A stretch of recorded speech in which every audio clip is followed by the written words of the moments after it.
बहन की शादी को 6 साल हो गए, मैं कभी उनके यहाँ नहीं गया।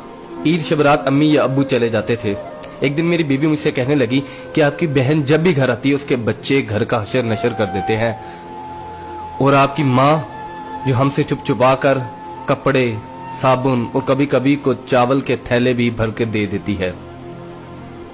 अपनी माँ से कहो ये हमारा घर है, कोई खैरात सेंटर नहीं। मुझे ये सुनकर बहुत गुस्सा आया कि मैं अपने घर का बहुत मुश्किल से गुजारा कर रहा था और मेरी माँ सब कुछ मेरी बहन को दे देती है।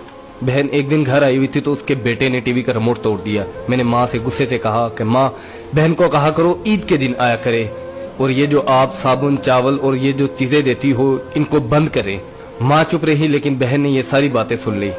4 बज रहे थे, बच्चों को तैयार किया तो बहन ने कहा कि भाई मुझे बस स्टॉप तक छोड़ आओ। मैंने झूठे मुंह कहा बहन रुक जाती कुछ दिन। बहन मुस्कुराई और बोली नहीं भाई, बच्चों की छुट्टियां खत्म हो रही हैं, मुझे जाना है। फिर जब हम दोनों भाइयों में जमीन का बंटवारा हो रहा था तो मैंने साफ इनकार कर दिया कि मैं अपनी जमीन से बहन को हिस्सा नहीं दूंगा। तो माँ ने कहा कि बेटी का भी तो हक बनता है। मैंने गाली देते हुए कहा जो कुछ भी हो जाए मैं बहन को हिस्सा नहीं दूंगा। मेरी बीवी ने भी बहन को बुरा भला कहा, वो बेचारी खामोश थी। बड़ा भाई अलहदा हो गया और मेरे बड़े बेटे को